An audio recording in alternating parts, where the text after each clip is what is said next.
Well, I think, and I tell my wife this because I'm turning 40 this weekend, and I'm like, I'm just, the only downside to my playing lacrosse was I'm as beat up as like an ex-NFL player, but I did it for peanuts. Yeah. Like I did it for thousands of dollars. Yeah. And I'm sitting here like, man, like I've had 2 knee surgeries, I've had shoulder surgery, I've had foot surgery, I've fractured 5 or 6 different bones, I've had 2 spinal fractures.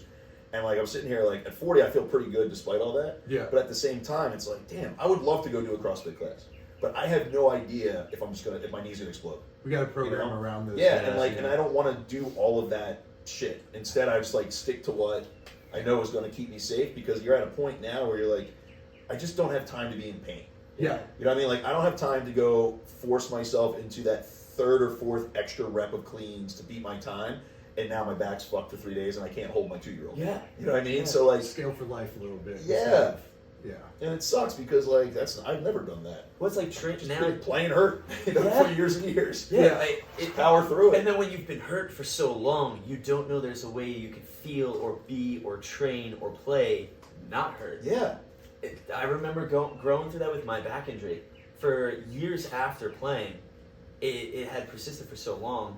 And I just remember finally getting to a point where I started being able to really heal that on a much deeper level. And What did you have, a spondy or? it was 2 herniated discs, L4, L5, L5, S1. And I remember thinking, I was like, wow, I actually don't remember being in pain. Yeah.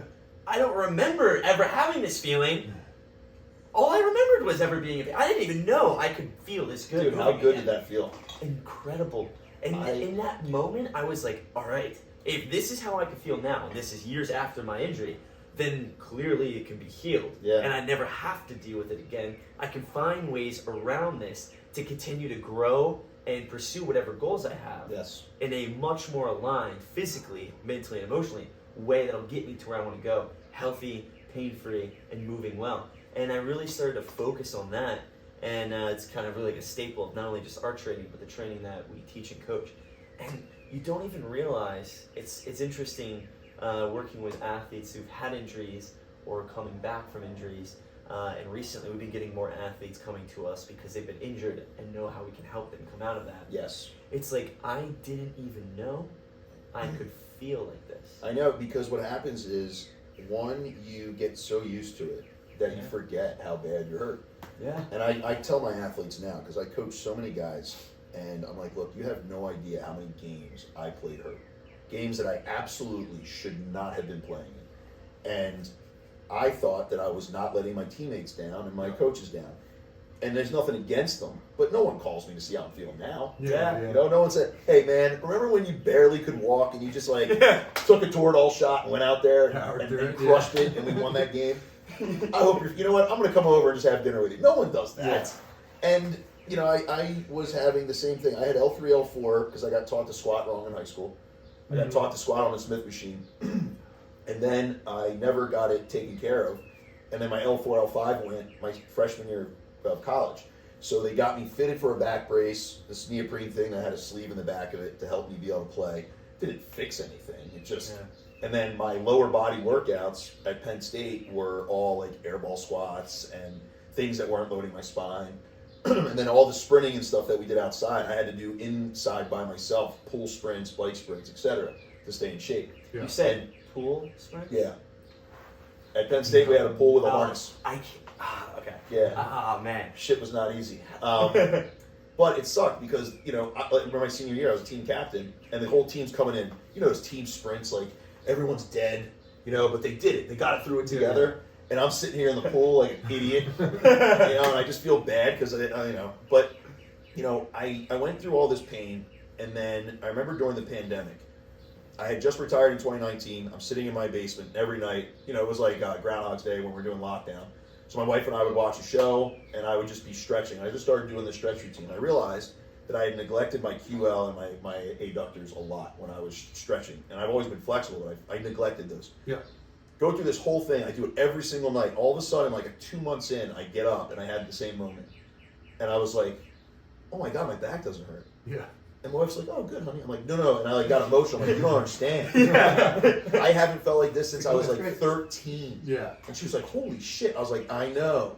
And now I'm like, dude, I am not going back to that. Like, there's no way I'm going back to that pain because now I'm getting used to not having that pain, you know? Well, yeah, you feel like you have to keep training in a way that got you to a certain point, even though your body doesn't feel good. Yeah. You know what I mean? It's Well, that's like where you get inventive, right? Yeah. Like, for me, you know, I'm at a point in my life where I'm like, dude, okay, I get it. I've been doing deadlifts for 25 years.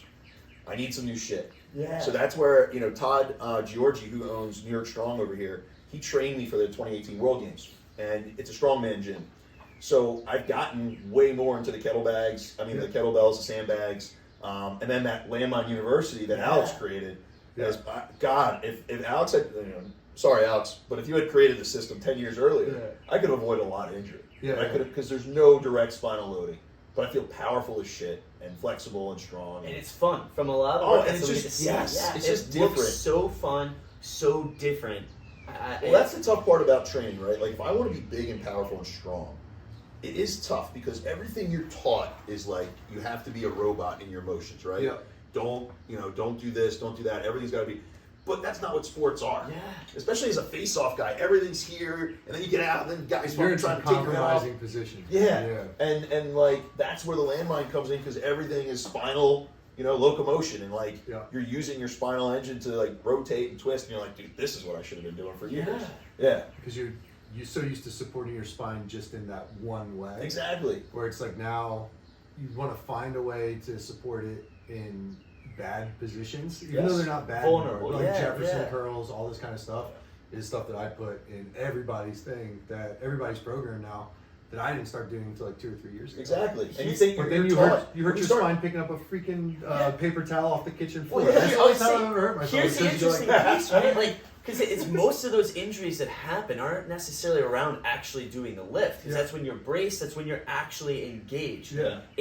And the irony of like you're taking so much time, energy, and effort focusing on stabilizing there. You're doing your body a disservice for any time you're not in that position, which is more often than not, especially when you're playing sports. You're taught. You have this mindset when you start training that your spine is this piece of glass, when it's one of the most resilient possible things on Earth, and it can handle almost anything. Yeah. And we treat it with such care. And it's like it's like my parents, right? My parents are like, don't get in trouble, don't get in trouble. Then I get to college and it's like, you're on your own. Yeah. And I'm like, whoa, Yeah. I can drink every day. Yeah. And I can go to class if I want.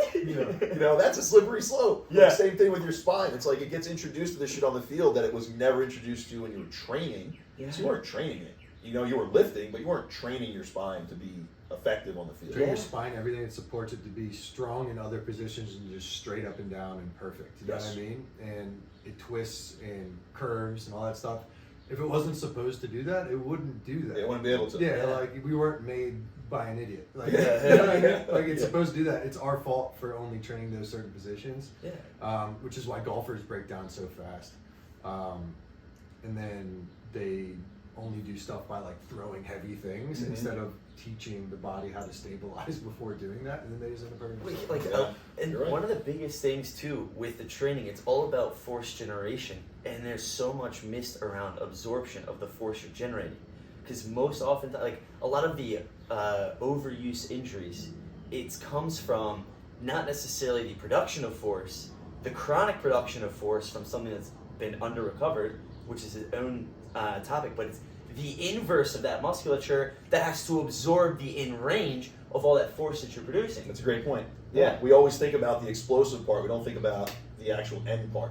Yeah, you're absolutely right. It's like when you're generating all that force, something has to decelerate at the end of that shot, at the end of whatever that movement is. Now,